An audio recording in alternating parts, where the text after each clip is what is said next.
नमस्ते छात्रों, मैं हूँ राजेश अनोते। हिंदी ज्ञान दर्शन चैनल में आप सभी का स्वागत है। आज के इस वीडियो में काल और काल के भेद इस विषय से संबंधित चर्चा करेंगे। बहुत से छात्र मुझसे कहते हैं कि सर, काल परिवर्तन करना बहुत कठिन जाता है, तो इसी कठिनाइयों को दूर करने के लिए आज इस वीडियो के माध्यम से काल और काल के भेद इस संपूर्ण विषय को एक अलग अंदाज में और आसान तरीके से आज हम पढ़ेंगे। तो चलिए देखते हैं काल और काल के भेद।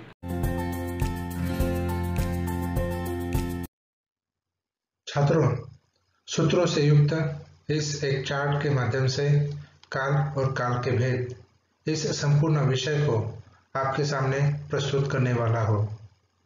इस चार्ट को अगर आप ठीक से देखेंगे तो आपको यह पता चलेगा कि काल के सभी भेद जैसे वर्तमान काल, भूतकाल, भविष्य काल, इन तीनों कालों के तीन तीन उपभेद इस चार्ट के अंतर्गत आपको दिखाई देंगे।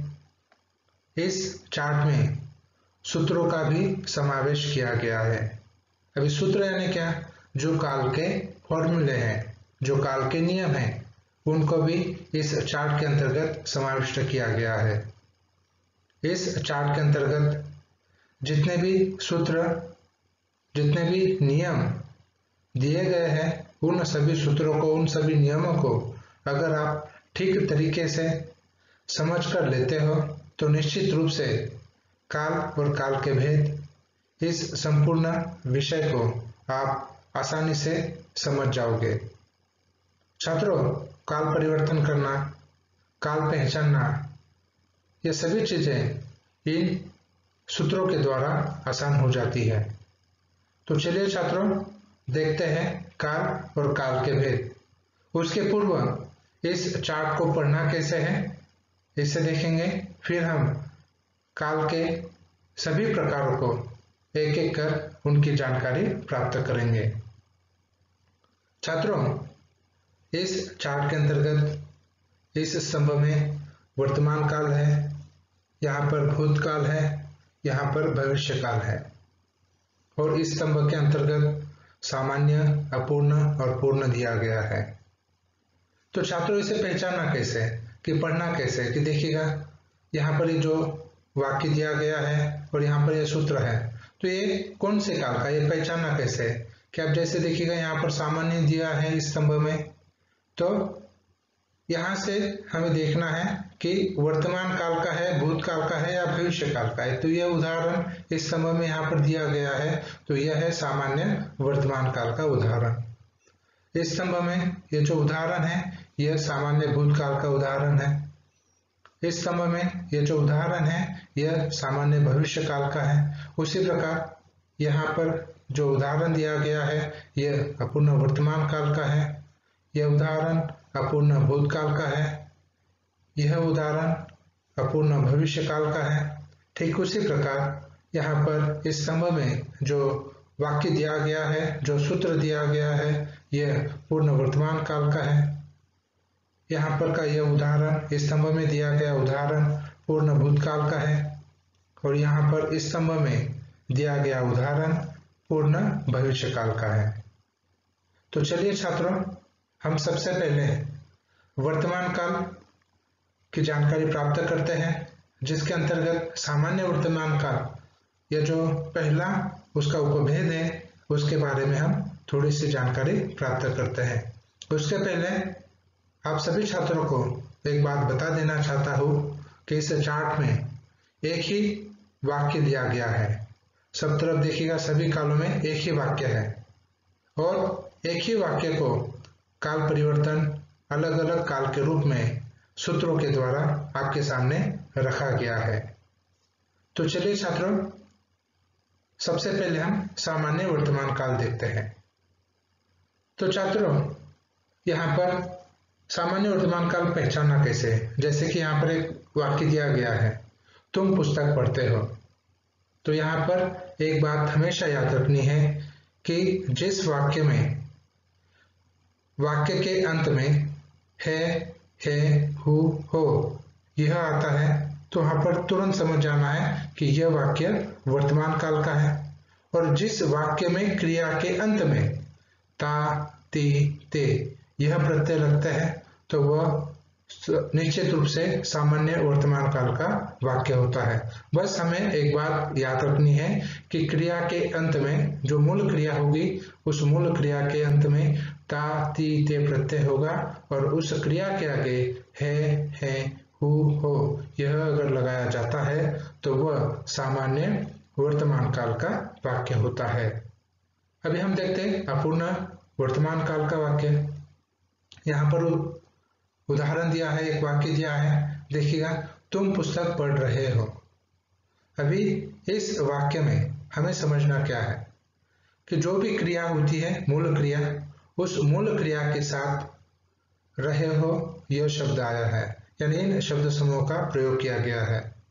तो अपूर्ण कालों में जो भी जिस वाक्य में भी आपको ठीक से यहाँ पर समझना है कि जिस वाक्य में रहा, रही, रहे इन शब्दों का जब प्रयोग होता है तो वह अपूर्ण काल कहलाता है, चाहे फिर वह कौन सा भी काल क्यों न हो। तो अभी इस वाक्य में तुम पुस्तक पढ़ रहे हो, तो यहाँ पर रहे हो यह शब्द समूह इस क्रिया को जोड़कर आए हैं, तो इसलिए यह अपूर्ण वर्तमान काल का वाक्य है। अब जैसे कि देखिएगा यहाँ पर सूत्र दिया है क्रिया का मूल धातु। अब जैसे मूल क्रिया कौन सी है, पढ़, और इस क्रिया के मूल क्रिया के धातु के साथ क्या जोड़कर आया है, रहा, रही, रहे, इसमें से रहे यह शब्द आया है और आगे क्या है, हो यह शब्द आया है। यानी जिस वाक्य में क्रिया के आगे रहा है, रही है, रहे हो ऐसा जब आता है तब समझ जाना है कि वह अपूर्ण वर्तमान काल का वाक्य है। तो चलिए अब हम पूर्ण वर्तमान काल का वाक्य देखते हैं। तुमने पुस्तक पढ़ी है। अभी इस वाक्य में हमें समझना है कि वाक्य के अंत में है शब्द आया है, तो यह वर्तमान काल का वाक्य है, निश्चित रूप से वर्तमान काल का ही वाक्य है। जिस वाक्य में भी है, हु, हो यह वाक्य के अंत में आता है तो उस समय वह वर्तमान काल ही होता है। पर जब क्रिया में कुछ बदलाव होते हैं, जैसे हमने यहाँ पर देखा कि क्रिया के आगे रहा, रही, रहे लगता है, यहाँ पर क्रिया के अंत में ता, ती, ते यह प्रत्यय लगता है। उसी प्रकार पूर्ण वर्तमान काल का वाक्य बनाते समय क्रिया के अंत में आ, ई, ए, या यह प्रत्यय लगते हैं और उसके आगे है, हु, हो यह शब्द लगाए जाते हैं। अब जैसे तुमने पुस्तक पढ़ी है, तो अभी यहाँ पर पढ़ मूल क्रिया का धातु है, क्रिया का मूल धातु है पढ़, और उसको ई प्रत्यय लगाया गया तो क्रिया बनी पढ़ी। तो इस वजह से यहाँ पर तुमने पुस्तक पढ़ी है यह पूर्ण वर्तमान काल का वाक्य है। तो चलिए अभी भूतकाल देखते हैं। भूतकाल में क्या होता है, देखिएगा, तुमने पुस्तक पढ़ी इस वाक्य में जो क्रिया है उस क्रिया के अंत में आ, ई, ए, या इन प्रत्ययों का प्रयोग किया जाता है और क्रिया के आगे था, थी, थे नहीं लगाया जाता। सामान्य भूतकाल के वाक्य में इस सूत्र के द्वारा एक नियम हमेशा याद रखना है कि जो भी वाक्य होता है उस वाक्य में क्रिया के आगे था, थी, थे नहीं लगाया जाता है और क्रिया के अंत में आ, ई, ए, या यह प्रत्यय लगाए जाते हैं। तो इसलिए तुमने पुस्तक पढ़ी यह सामान्य भूतकाल का वाक्य है। तो चलिए अब हम अपूर्ण भूतकाल का वाक्य देखते हैं। तुम पुस्तक पढ़ रहे थे। अभी देखिएगा, जिस तरह से हमने अपूर्ण वर्तमान काल का वाक्य देखा उसी प्रकार यहाँ पर वह नियम लागू होता है। बस हमें यहाँ पर एक बात याद रखनी है कि जो क्रिया का मूल धातु है उस क्रिया के मूल धातु के साथ रहा, रही, रहे यह शब्द जोड़े जाते हैं और उसके आगे था, थी, थे इनमें से कोई भी एक शब्द जो है प्रयोग किया जाता है। जैसे कि तुम पुस्तक पढ़ रहे थे, इस वाक्य में पढ़ इस क्रिया के साथ रहे थे इन शब्द समूह का प्रयोग किया गया है। तो इसलिए यहाँ पर अपूर्ण भूतकाल का यह वाक्य है, तुम पुस्तक पढ़ रहे थे। जिस वाक्य में पढ़ रहे थे, पढ़ रही थी, पढ़ रहा था। ऐसा जहां पर भी आता है, समझो कोई अन्य उदाहरण क्यों ना हो, क्रिया के आगे रहा था, रही थी, रहे थे, अगर ऐसा कहीं पर दिखाई देता है, जिस वाक्य में भी दिखाई देता है, तो वहां पर तुरंत समझ जाना है कि वह अपूर्ण भूतकाल का वाक्य है। ठीक है, तो चलिए अभी हम पूर्ण भूतकाल का वाक्य देखते हैं। छात्रों, हमने जिस तरह से पूर्ण वर्तमान काल का वाक्य देखा, ठीक उसी प्रकार पूर्ण भूतकाल के वाक्य का कुछ नियम है, बस थोड़ा सा बदलाव है। अब जैसे कि तुमने पुस्तक पढ़ी थी, अभी यहाँ पर क्रिया का मूल धातु और उस क्रिया के मूल धातु के साथ आ, ई, ए, या इन प्रत्ययों का प्रयोग किया जाता है। अब जैसे पढ़, यह मूल क्रिया का धातु है। ठीक है, क्रिया का मूल धातु है पढ़, और उस धातु को, उस क्रिया के मूल धातु को ई प्रत्यय लगाया गया, तो वह शब्द बना पढ़ी। और इस वाक्य में तुमने पुस्तक पढ़ी, इस क्रिया के आगे थी प्रत्यय यानी थी शब्द लगाया गया है, तो इसलिए यह पूर्ण भूतकाल का वाक्य कहलाता है।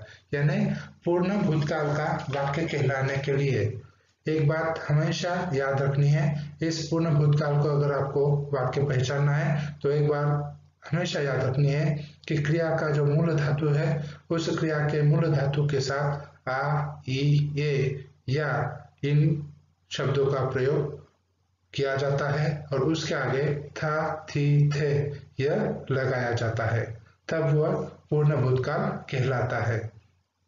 तो चलिए अभी हम भविष्यकाल देखते हैं। सबसे पहले हम सामान्य भविष्यकाल देखेंगे। तुम पुस्तक पढ़ोगे।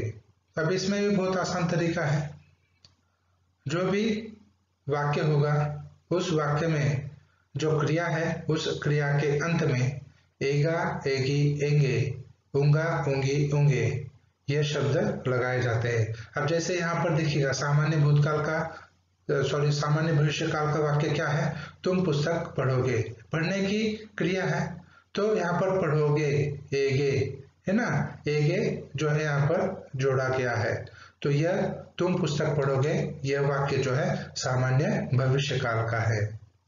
तो चलिए अपूर्ण भविष्यकाल देखते हैं। तुम पुस्तक पढ़ रहे होगे।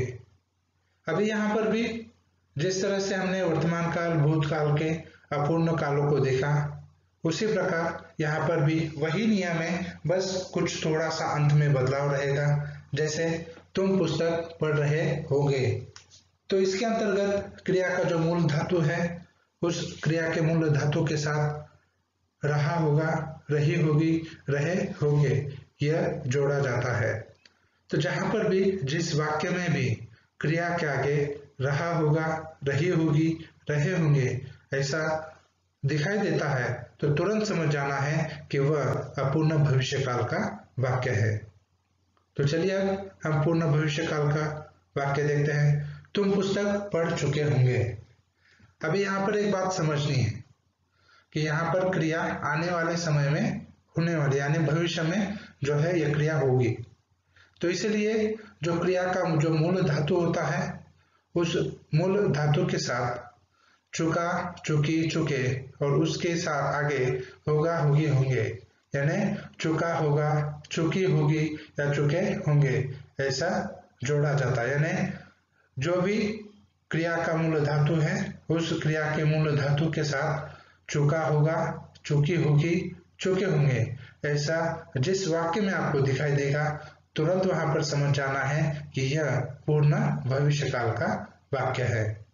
तो छात्रों, यह तो हुआ अभी वर्तमान काल, भूतकाल और भविष्यकाल के तीनों कालों के रूप में हम जो है यहाँ पर जानकारी प्राप्त की। अभी देखिएगा काल पहचानना कैसे, अभी हमने यहाँ पर देखा काल परिवर्तन कैसे करना है। देखिएगा जैसे अभी देखिएगा तुमने पुस्तक पढ़ी है, इसी वाक्य को अगर हमें सामान्य भूतकाल बनाना है तो क्या करेंगे, सिर्फ इस है को निकाल देंगे। क्यों? क्योंकि सामान्य भूतकाल का नियम क्या है कि क्रिया जो होती है, जो क्रिया का जो मूल धातु है उसे आ, ई, ए या प्रत्यय लगता है और उसके आगे था, थी, थे या फिर है, हो या होगा, होगी, होंगे ऐसा लगता नहीं है ना। तो सामान्य भूतकाल बनाने के लिए आ, ई, ए या इन प्रत्ययों का प्रयोग किया जाता है। तो इस तरह से आप जो है काल पहचान भी सकते हो, उनका परिवर्तन भी कर सकते हो। छात्रों, मैं उम्मीद करता हूँ कि काल और काल के भेद इस संपूर्ण विषय को आप समझ गए होंगे। तो चलिए आज मैं यहीं पर रुकता हूँ। मिलते हैं अगली वीडियो में। तब तक के लिए धन्यवाद।